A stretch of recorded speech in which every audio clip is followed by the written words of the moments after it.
नमस्कार दोस्तों, आज मैं आपको जितिया व्रत की कहानी सुनाने जा रही हूँ। प्रेम से बोले जीवतवान भगवान की जय हो। एक समय की बात है, किसी गांव में एक ब्राह्मण और ब्राह्मणी रहते थे।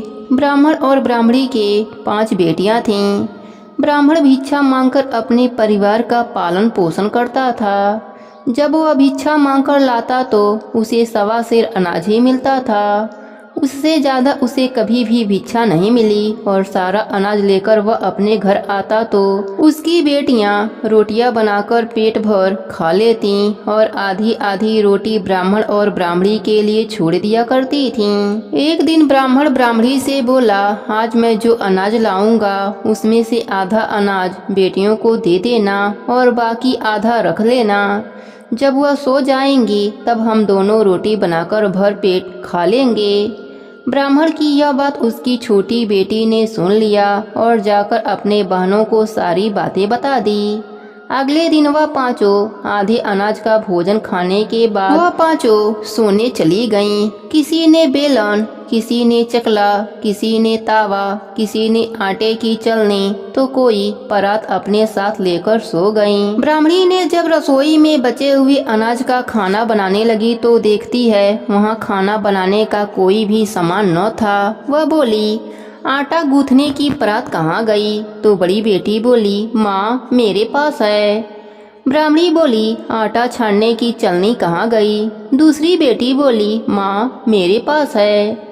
ब्राह्मणी फिर बोली, रोटी बनाने का चकला और बेलन कहाँ है? तो उसकी तीसरी और चौथी बेटी बोली, माँ हमारे पास है। ब्राह्मणी बोली, अरे तवा कहाँ है? तो पांचवी बेटी बोली, माँ मेरे पास है। ऐसा कहकर वह पांचों बचे हुए अनाज की रोटी बनाकर भर पेट खाकर अपने माँ बाप को आधी आधी रोटी देकर सो गईं। अगले दिन ब्राह्मण ने अपने बेटियों से पूछा कि तुम किसके भाग्य का खाती हो?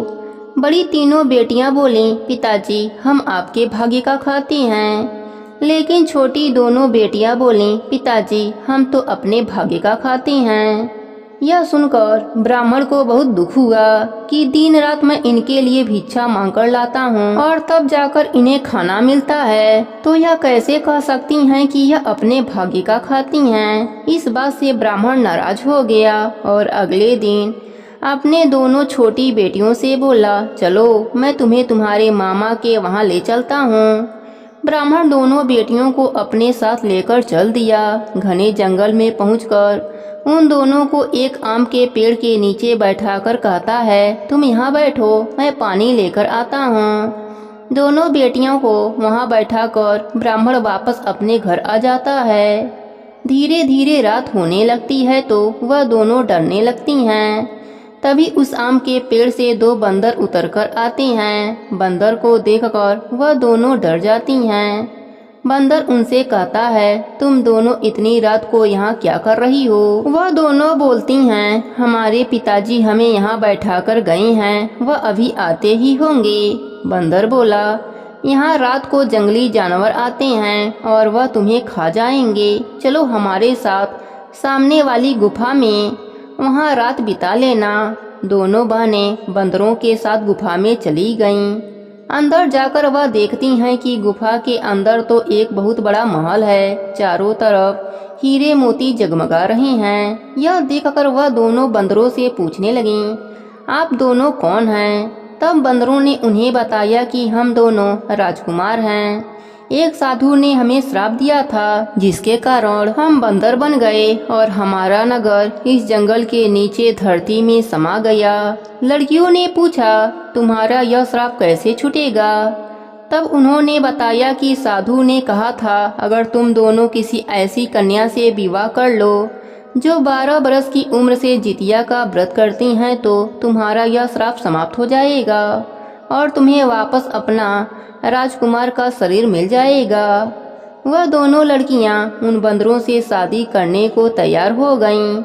शादी होते ही वह दोनों बंदर राजकुमार बन गए और वह दोनों बहनें राजकुमारी बनकर उनके साथ रहने लगीं। कुछ समय के बाद जीवित पुत्रिका का व्रत आया। दोनों बहनों ने जितिया का व्रत किया। जीवतवाहन भगवान के आशीर्वाद से जंगल की जगह उनका महल वापस आ गया। यह देखकर राजकुमार बहुत खुश हुए और वह समझ गए कि जीवतवाहन भगवान की कृपा से हमारा राज्यपाट धन दौलत वापस आया है। दूसरी तरफ ब्राह्मणी को अपनी बेटियों की याद आई तो वह ब्राह्मण से कहने लगी, पूरे 2 साल हो गए हैं बेटियों को उनके मामा के घर गए हुए, जाकर उन्हें वापस लेकर आओ। ब्राह्मण मन में सोचने लगा कि अब तक तो उन दोनों को जानवर खा गए होंगे। ब्राह्मणी की बात सुनकर वह जंगल की ओर चल पड़ा। आगे जाकर देखा कि जंगल की जगह एक सुंदर महल खड़ा है। वहां आसपास पूछा तो लोगों ने बताया कि 2 लड़कियों के जितिया व्रत के प्रभाव से यह राज्य और राजकुमार वापस आए हैं। ब्राह्मण डरता हुआ महल तक पहुंचा। ब्राह्मण को देखते ही दोनों बेटियां दौड़ी हुईं, उसके पास आईं और अपने पिता का खूब आदर सत्कार किया और जीवित भगवान की कृपा की सारी बातें ब्राह्मण को बताई। ब्राह्मण तो बहुत शर्मिंदा था। वह अपने बेटियों के आगे हाथ जोड़कर माफी मांगने लगा। हे जीवतवाहन भगवान, जैसे आपने उन दोनों कन्याओं पर अपनी कृपा करी वैसे ही अपने सभी भक्तों पर अपनी कृपा बनाए रखना। प्रेम से बोले जीवतवाहन भगवान की जय हो। दुर्गापुर नामक एक गांव में एक ब्राह्मण का परिवार रहता था। उसकी 2 बेटियां थीं, उमनो और झुमनो। ब्राह्मण बहुत पेटू था, हमेशा कुछ न कुछ खाने की ताक में रहता था। एक दिन उसे पीठा पकवान खाने की इच्छा हुई। उसने अपने पत्नी को अपनी इच्छा बताई। पत्नी ने कहा, सो तो ठीक है, पर पीठा के लिए घर में चावल का आटा, गुड़, नारियल आदि कुछ भी नहीं है। ब्राह्मण ने कहा, तुम चिंता ना करो, मैं सब चीजों का जुगाड़ करता हूँ। वह यह कहकर भिक्षा मांगने के लिए निकल पड़ा। दिन भर इधर उधर से भिक्षा मांगकर बहुत देर रात घर पहुंचा। उसकी पत्नी ने पीठा बनाना शुरू किया। एक भी पीठा इधर उधर ना हो जाए, इसलिए वह ब्राह्मण जमकर बैठ गया। उसके हाथ में एक रस्सी का एक बड़ा धागा था। हर पीठे के बाद वह रस्सी में एक गांठ लगा देता। इस तरह वह पीठे का हिसाब रख रहा था ताकि एक भी पीठा कम ना हो। उमनो झुमनो सो रही थीं। पीठा बनने के क्रम में आवाज होने से एक की नींद खुल गई। वह माँ के पास आकर बोली, मुझे भी पीठा दो ना माँ। ब्राह्मण की पत्नी जानती थी कि ब्राह्मण जितना पेटू है उतना ही गुस्सैल भी है। उसने कहा, बेटी यह तुम्हारे लिए नहीं है। क्यों? उमनो ने पूछा। माँ ने कहा, इसमें से अगर तुमने एक भी पीठा खाया तो तुम्हारे पिताजी जंगल में ले जाकर तुम्हें छोड़ देंगे। हमें जंगल में छोड़ते हैं तो छोड़ने दो, मुझे तो एक पीठा चाहिए। उमनो ने मचलते हुए कहा। मजबूरन माँ को एक पीठा देना पड़ा। पीठा खाकर उमनो सो गई। कुछ देर के बाद झुमनो की भी नींद खुल गई। वह भी माँ के पास आकर पीठा मांगने लगी। माँ जब उसे टालना चाहा तो उसने भी प्रश्न किया। माँ ने कहा, पीठा खाने से तुम्हारे पिताजी तुम्हें जंगल में ले जाकर छोड़ देंगे। झुमनो ने कहा, भेजते हैं तो भेजने दो। माँ ने उसे भी एक चुपके से पीठा दे दिया। पीठा खाकर झुमनो अपने दीदी उमनो के पास जाकर सो गई। ब्राह्मण की पत्नी सारी रात पीठा बनाती रही और ब्राह्मण बैठकर पीठों का हिसाब करता रहा। सारी पीठा बनते बनते सुबह हो गई। पीठा खाने के लिए ब्राह्मण इतना उतावला था कि बिना हाथ पांव धोए, बिना नहाए, बिना पूजा पाठ किए केले का एक बड़ा सा पत्ता बिछाकर पत्नी को सारा पीठा लाने को कहा। ब्राह्मण की पत्नी ने सभी पीठों को केले के पत्ते पर रख दिया। ब्राह्मण एक एक पीठा खाता जाता और रस्सी की एक एक गांठ खोलता जाता। 2 पीठे कम पाकर उसने चिल्लाकर पत्नी से कहा, समझ गया तुम्हारी चालाकी। तूने 2 पीठे दोनों लड़कियों को दे दिए हैं। यह दोनों लड़कियां मेरी एक दिन जान लेकर रहेंगी। दूसरे दिन सुबह ब्राह्मण ने दोनों बेटियों को बुलाकर कहा, चलो तुम्हें तुम्हारे बुआ के घर लेकर चलती हैं। यह सुनकर दोनों अवाक रह गईं। आश्चर्य से उन्होंने पूछा, हमारी कोई बुआ भी है क्या? यह तो हमें मालूम नहीं था। हाँ भाई हाँ, तुम्हें पहले बताया नहीं था। अब चलो चलो जल्दी करो। उमनो झुमनो दोनों बहनें कभी भी कहीं घूमने नहीं गई थीं। बुआ के घर घूमने की बात सुनकर झटपट तैयार हो गईं। ब्राह्मण की पत्नी सब समझ रही थी और आश्चर्यचकित भी हो रही थी, पर ब्राह्मण के क्रोध के डर से वह कुछ न बोल पा रही थी। विवशतावश उसके आंखों में आंसू आ गए और पीठा देने के कारण वह मन ही मन अपने आप को कोस रही थी। उमनो झुमनो को ब्राह्मण सारा दिन इधर उधर घुमा रहा था। फिर उन्हें लेकर घने जंगल में पहुंचा। तब तक अंधेरा हो चुका था। दोनों बेटियों ने पूछा, बुआ का घर अब कितनी दूर है पिताजी? ब्राह्मण बोला, अब बस हम लोग पहुंचने ही वाले हैं, लेकिन हम लोग अब चल नहीं पा रहे हैं। दोनों ने कहा, तो फिर तुम दोनों उस पेड़ के नीचे थोड़ा आराम कर लो, मेरे गोद में सिर रखकर थोड़ा सो लो, उसके बाद हम आगे चलेंगे। पिता की बात मानकर दोनों पिता के गोद में सिर रखकर सो गईं। दोनों इतनी थक चुकी थीं कि लेटते ही उन्हें गहरी नींद आ गई। सुनहरा अवसर देखकर ब्राह्मण ने दोनों बेटियों का सिर गोद से उतारकर सिर के नीचे पत्थर रख दिया। फिर जेब से एक आलते की शीशी निकालकर आलते को इधर उधर छिड़क दिया। उधर सोचा कि जब दोनों बेटियां उठेंगी तो आलते को खून समझकर सोचेंगी कि कोई जानवर उनके पिता को घायल करके उठा ले गया। वह अपने बेटियों को जंगल में छोड़कर घर वापस आ गया। पहले झुमनों की नींद खुली। अपने पिता को वहां न पाकर वह घबरा गई। उसने सोचा निश्चय ही पीठा खाने के अपराध के कारण उसके पिता उसे जंगल में छोड़कर चले गए हैं। उसने उमनो को जगाया। उसे विश्वास ही नहीं हो रहा था कि उसके पिता इस तरह छोड़कर जा सकते हैं। वह चारों ओर फैले आलते को खून समझकर बोली, लगता है पिताजी को बाघ उठाकर ले गया है। उमनो ने पूछा, फिर हमारे माथे के नीचे पत्थर कहाँ से आया? यह बात तो है, उमनो ने कहा, हमें याद है वह समय हम पिताजी के गोद में सिर रखकर सोए थे। अगर बाघ पिताजी को ले गया तो हमारे सर के नीचे पत्थर कौन रख गया? निश्चय रूप से पीठा खाने के अपराध में पिताजी ने हमें जंगल में छोड़ गए हैं, झुमनो ने कहा। झुमनो की बात उसे सच लगी, परंतु अब वे क्या करें? चारों ओर घना जंगल, जंगली जानवर की आवाजें। अब वे क्या करेंगी? कहाँ जाएंगी? झुमनो ने कुछ देर तक सोचने के बाद कहा, दीदी, इस समय हमें धैर्य से काम लेना होगा। चिंता करने और रोने धोने से कोई लाभ नहीं होगा। पहले हमें किसी सुरक्षित आश्रय की खोज करनी चाहिए। सामने एक विशाल बरगद का पेड़ है, उसकी ओट पर हम रात बिता सकते हैं। फिर उन्होंने बरगद के पेड़ की ओट में रात बिताया। सुबह होते ही वह जंगल से बाहर निकलने के लिए तेज कदमों से चलने लगी। कुछ दूर जाने पर उनकी दृष्टि कुछ देव कन्याओं पर पड़ी। वे कोई पूजा कर रही थीं। उन्हें देख दोनों ने सोचा, यह किसकी पूजा कर रही हैं? तभी किसी की आवाज उन्हें सुनाई पड़ी, यह लोग जितिया का व्रत कर रहे हैं। उन दोनों ने पूछा, क्यों? उत्तर मिला, सुख संपत्ति और पुत्र प्राप्ति के लिए। उमनो झुमनो उस ओर बढ़ी। वहाँ उनके खड़ा होते ही पूजा का कलश उलट गया। देव कन्याएं चिल्ला उठी, कौन है यह पापिन? क्या चाहती हो तुम दोनों?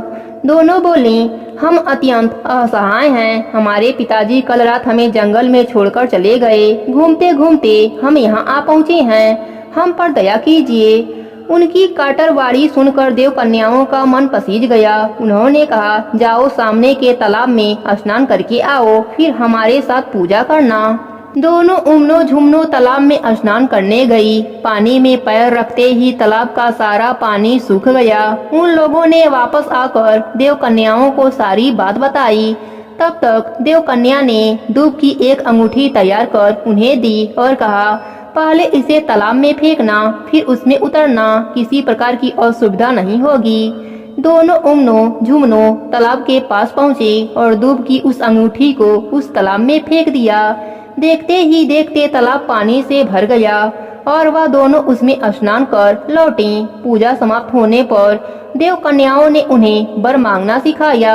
देव कन्याओं के कथना अनुसार दोनों बहनों ने जीवित भगवान के सम्मुख अपनी मनोकामना प्रकट की। उन्हें प्रणाम करके भगवान का प्रसाद और कलश लेकर घर की ओर चल पड़ी। रास्ते में एक जगह दोनों ने देखा, एक छोटे से तालाब में ढेर सारा कर्मी का साग है। उन्हें साग तोड़ने की इच्छा हुई।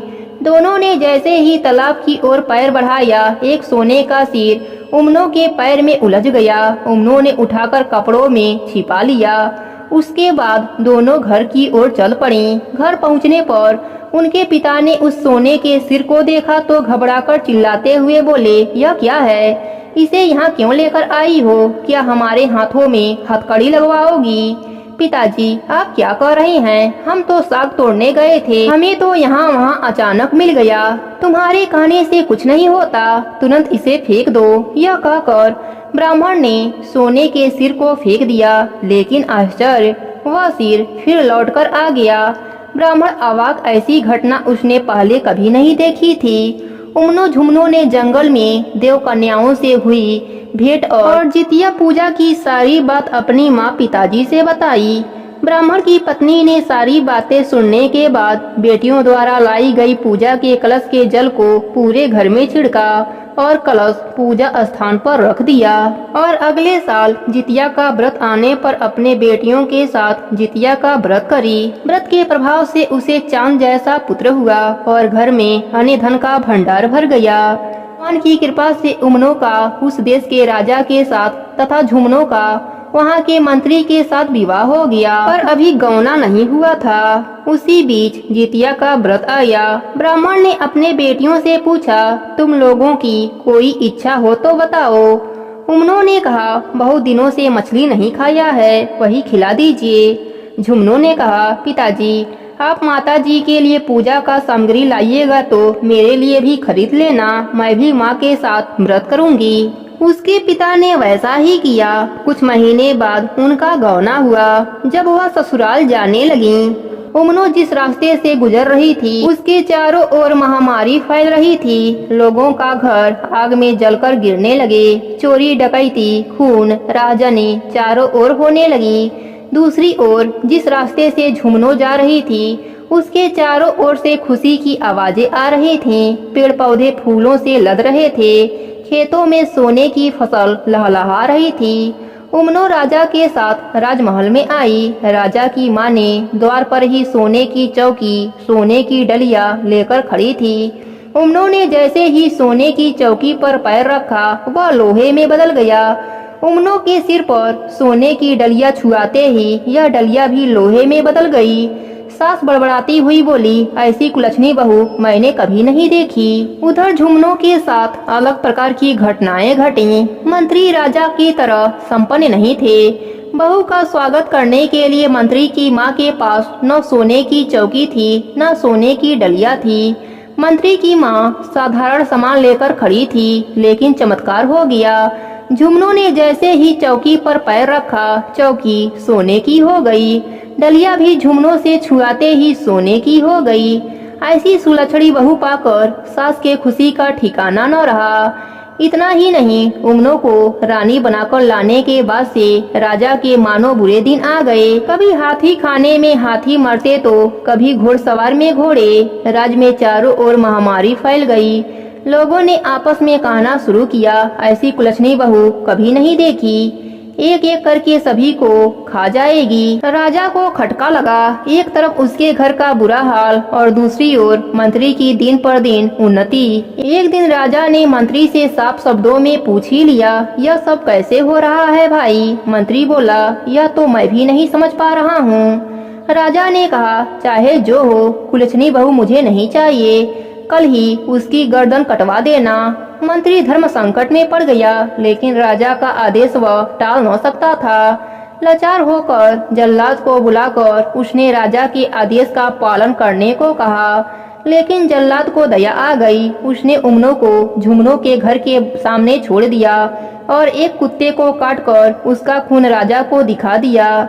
झुमनों ने बड़े प्यार से उमनों को अपने पास बैठाया, उसकी सारी बातें सुनी, फिर कहा, जानती हो दीदी, यह सब भगवान के कोप से हो रहा है। झुमनों ने उमनों को अपने ही घर में इस प्रकार छुपा कर रखा कि उसके पति को भी इसकी भनक न लग सकी।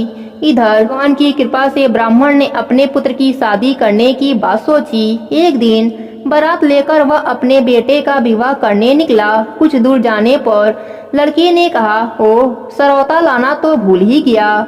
ब्राह्मण बोला, कोई बात नहीं, मैं तुरंत लेकर आता हूँ, तुम लोग यहीं पर प्रतीक्षा करो। ब्राह्मण दौड़ते दौड़ते घर पहुँचा। ब्राह्मण की पत्नी उस समय दरवाजा बंद करके भगवान की पूजा कर रही थी। ब्राह्मण प्रतीक्षा न कर सका, दरवाजा तोड़कर घर में घुसा। गुस्से से वह थर थर कांप रहा था। लाठी के प्रहार से उसने पूजा के कलश को चकनाचूर कर दिया। उसके बाद सरौता लेकर तेजी से उस ओर चल पड़ा जहां उसका बेटा और बाराती इंतजार कर रहे थे, लेकिन वहां कोई न था। बाराती न गाजा बाजा, केवल उसका बेटा खड़ा रो रहा था। बहुत दुखी होकर ब्राह्मण घर लौट आया, परंतु यह क्या, विशाल घर के स्थान पर पहले जैसा भूस का घर। ब्राह्मण हतप्रस्त रह गया। उसकी पत्नी रोती हुई बोली, भगवान ने जो दिया था सब ले लिया। ब्राह्मण शांत भाव से बोला, जो होना था वह हो गया, सब भूलकर तुम फिर से भगवान की पूजा करो। ब्राह्मण पत्नी दुखी होकर बोली, कैसे करूंगी पूजा, कुछ भी तो घर में नहीं है। ब्राह्मण बोला, चिंता मत करो, मैं सारी व्यवस्था करता हूँ। ब्राह्मण सहायता लेने की आशा में झुमनों के घर गया। बेटी के ठाट बाट देखकर वह दंग रह गया। उसने देखा दासियां सोने के घड़े में जल डालकर झुमनों को नहला रही हैं। ब्राह्मण ने दासियों को अपना परिचय दिया, लेकिन उन्हें उनके बात पर विश्वास नहीं हुआ। तब ब्राह्मण घास की एक अंगूठी बनाकर पास रखे एक घड़े में फेंक दिया। जब दासियां झुमनों के सिर पर जल डाल रही थीं, तब वही घास की अंगूठी गिर पड़ी। झुमनों ने पूछा, क्या है यह, किसने इसमें डाला है? एक दासी बोली, एक आदमी ने, वे बता रहे हैं कि वे आपके पिता हैं। झुमनों ने आदेश दिया, उन्हें जल्दी यहाँ ले आओ। दासियां शीघ्र ब्राह्मण को अंदर ले गईं। झुमनों ने अपने पिता का आदर सत्कार किया, फिर बहुत सारा रुपए पैसा सामान देकर सम्मान पूर्वक उन्हें विदा किया। लेकिन रास्ते में ही डाकुओं ने सब कुछ लूट लिया। बेचारा ब्राह्मण खाली हाथ घर लौटा।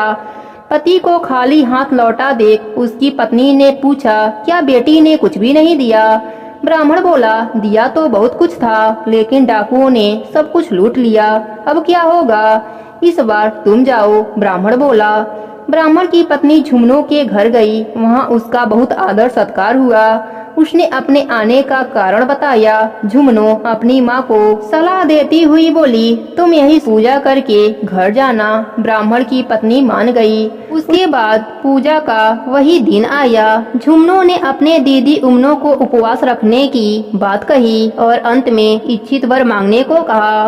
ब्राह्मण की पत्नी ने मांगा, मेरा सब कुछ पहले जैसा लौट आए। उमनों ने मांगा, मेरा घर पहले जैसा था वैसा फिर से हो जाए, मुझ पर पति की कृपा हो जाए। देखते ही देखते दोनों की इच्छाएं पूर्ण हो गईं। उनके जीवन में किसी भी चीज का अभाव न रहा। बिहार में कहावत प्रचलित है कि 16 साल की बिटिया करेली खरजितिया। इस प्रकार झुमनों और उमनों दोनों ने खरजितिया का व्रत किया और उनका जीवन खुशहाली से भर गया। हे जीवित भगवान, अपने सभी भक्तों पर अपना ऐसा ही कृपा बनाए रखना। प्रेम से बोली जीवित भगवान की जय हो।